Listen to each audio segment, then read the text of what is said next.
If you want. Nah, it's fine. But you have a chance to ask questions, so do. But we'll talk about this a little bit as well, and then we can talk about some of the offside decisions and some of the different things that you go through as referees, and whether you have intentions to grow or you do it for fun or whatever. It doesn't matter, because in any case, you can still learn things that'll make you a better person in life, as much as trying to grow to get to referee in the stadium here at Pizza Hut Park. So, or even bigger, the Rose Bowl. I've refereed in the Rose Bowl and some other great places. So, in any case, so like Mike said, I'm 39. I started refereeing when I was 12. So what's that math? 27 years. My uncle, my mom's brother, is 10 years older than I am, and when I was 11, he came to me and he said, he actually came to my mom and he said, he should referee. He was refereeing at the time, and I didn't know anything about it. I loved playing. I lived in Germany when I was 4 years old, and so kind of got exposed to the game a little bit there. Played when I came back, and so my mom and my uncle convinced me to go take the referee test. No studying. I don't even remember. I think I had the book in front of me when I took it. I couldn't tell you if I passed, but I know that I got to referee. So I took the test in August, and I didn't referee another game until April, but it was April 10th, 1984. Fenton Park, field number 3, under 10 boys. The referee was Ken Seitz, and we had no other assistant referee. Somebody didn't show up. What else? That was my first day. I remember my first day. Dad or mom, I don't remember who dropped me off, but I remember my first day. We did 3 games, exactly the same way. He was the referee, I was the assistant. So eventually went through a couple of years, and people said, hey, this kid really does a good job, and I loved doing it. I thought it was great. I was 12, 13, 14 years old, making nearly $100 every weekend. It was fantastic. So you make more than that now, right? I made like 10, 12 bucks a game. You make more than that now, I hope. But I was doing 4 games or 5 games on a Saturday, and then 4 games or 5 games on a Sunday. I guarantee you I made more money than all my friends. So, but I grew with it. It wasn't about the money. It was nice at the time, but people kept telling me that I was doing a good job, and I always tried to do the best that I could. And I learned with it. And you make mistakes, and you learn with those mistakes. Well, eventually then, I'd stopped playing for a while, and when I got back into high school, started playing high school soccer again, went to college, and so I became a state referee when I was 17 or 18, something like that, whatever. Maybe you have to be 18 to do it, I don't remember. But so right away, as soon as I could do it, I did it. And my college coach asked me to quit refereeing. And I thought, he literally sat us in a room like this, the whole team, and he said, of this group, you'll be really lucky if one of you ever plays professional soccer. Division II school in Florida. Really, really lucky, because it'll probably never happen. But he wanted me to stop refereeing, and I figured out when I was 14 years old what a FIFA referee was. And I decided at that point in my career, and I couldn't tell you why, but at that point there were no FIFA assistant referees. Okay, so it was only referees. But at 14 years old, I decided that I wanted to be a FIFA referee. I didn't care. Playing professionally, sure, it was a great idea, but if I could be a referee, that's what I wanted to do. At the time, I didn't know we don't make any money. So we don't make a whole lot of money doing the professional games, so just keep that in mind. You got to do it because you love it.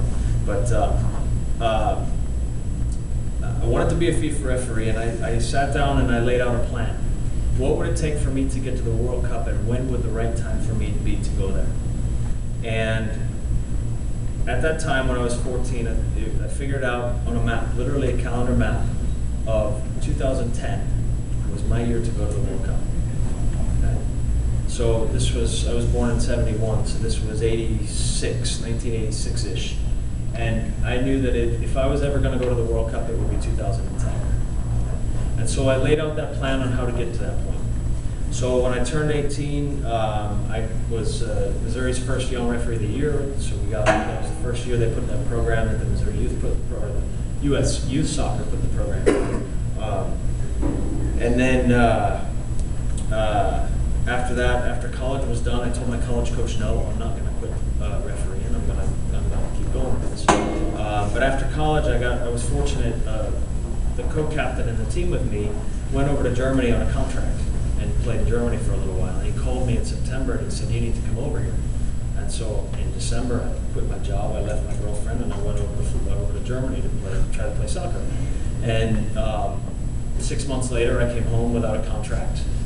I got in the team for I guess I trained with them for about 4 months. After I finally got my card, I played in 4 games and then came home by card. So the card that the players have, there's an international card that has to be done that guarantees that you're not under contract with somebody else, so they can then take you into their team. It took a while to get that. Anyway, came back from Germany, and that was 1995. So in 1996, MLS started, and some of my friends, they said, "Well, you played in Germany. Why don't you go try to play in MLS?" Clearly, I'm not this good. Okay, these guys are a lot better than I was. But I'm at that point, referee-wise, where maybe a couple of years of worth of work, and I can get into this league. And the next year, before the season started, I think I was really fortunate because there were a few people asked ahead of me that all turned it down, whether it was because of work or family or something else. I was 25 years old, 24 years old, and thought, "Hey, what a great opportunity." They said, "Can you come into the league and be a 4th official in Kansas City?" Absolutely. I live in St. Louis, by the way. Born and raised in St. Louis. Kansas City's a 4-hour drive across the state. Well, at the time, MLS had 4th officials that were considered local. And so 10 times a year out of the 14 home games that they played, I would drive back over to Kansas City, do a game, drive home.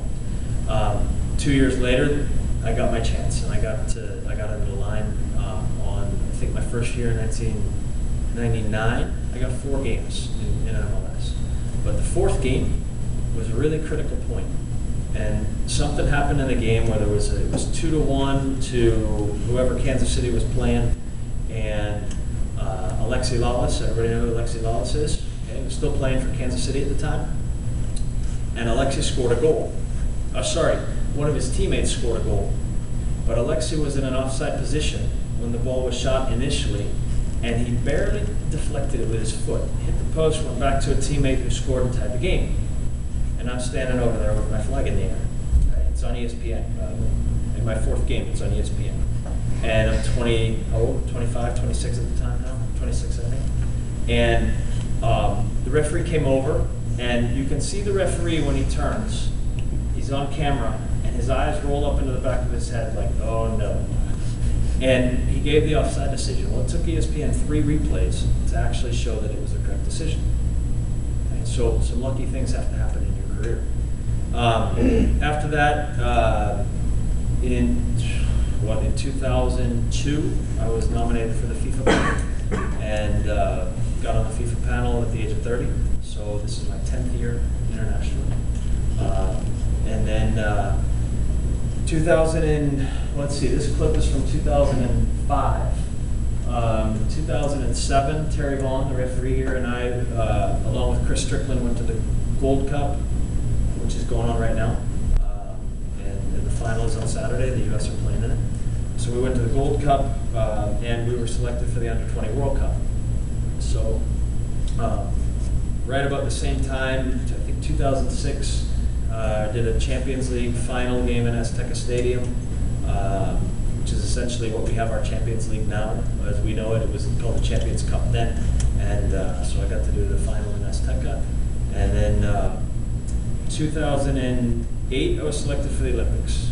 Okay, so now let's go back to where we talked about at 14, I laid this map, right? And this map, with everything else going on, got married when I was 30, had a kid in 2000. My oldest is nearly 5, so he's born in May of 2006. And all of these things in this map have worked all the way up to this point. And now I got selected for the Olympics. Right? And in this process, in order to go to the Olympics, I had to change jobs. Because otherwise my company wasn't going to let me go for a month to China. It wasn't going to happen. Okay? So there's a point behind all of this in this story. In all the preparation for the Olympics, we have to take a fitness test right before we go. Okay? when I changed jobs, things didn't go real well with the new job. I loved the old job that I left. By the way, my second baby was due in August 15th, which the Olympics started on August 8th and went to the 20-something, 30th, whatever it was, 22nd, 23rd. We were scheduled to leave the 1st of August and come back on the 25th in the morning. We would have returned. Okay, and we went down to Trinidad to take a fitness test, and my body said, "That's enough. You're done." Okay, so all of the things with the job not going well, the baby due right in the middle of the Olympics, and to find out that I had really bad hips and needed surgery, I'd failed the fitness test to go to the Olympics. Okay, so here's my map to go to the World Cup that I planned when I was your age, and it's right here. Right here. I'm on the team, and I failed the fitness test. Dream over. Just like that. Okay?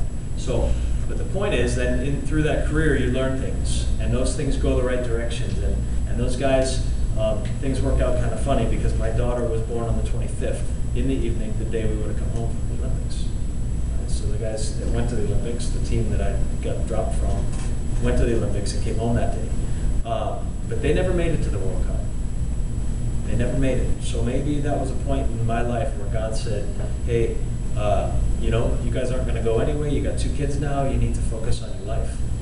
So I got to regroup. I had surgery on my hips. I got to regroup, pass fitness test again. U.S. Soccer was nice enough to keep me on the FIFA panel, and now I'm still eligible for Brazil. Probably not going to happen, but you know, 10 years. I'm only 39 years old. 10 years, and I can go until I'm 45. So, anybody watch the World Cup final last year? There's some of those stories, right? World Cup final last year. It was refereed by Howard Webb, the English guy, the big bald English guy. Fantastic guy. He was at the under-20 World Cup in Canada that I got to go to. We had a beer on occasion, you know, rolled. So after the fitness test, you know, we'd go hang out with the European referees, and guess what? Howard was a referee, you know, for the World Cup final. Pretty cool. Anybody watch the Champions League final a few weeks ago? Barcelona against, who did they play? Man U, yeah. The referee for that game was Victor Kasai, also at the Under-20 World Cup. Victor, I still have his email address. I don't chat with him very often, but his assistant referee, who was the senior assistant in that game, we talked 2 days before the game. I mean, fantastic. Some of these things that I've gotten to do in this referee career that I started when I was your age. So the things that I've learned as a referee and in life, or have helped me in life and in business, and the things, some of the things that I learned in business also turn around and I can apply in soccer. And again, to this day, I mean, I hope I get to stay in the league for a while. Each year we take multiple fitness tests and have to pass assessments and all these other things, and make sure that the people up top are happy with you doing your job. But hopefully I get to stick around for a while. So.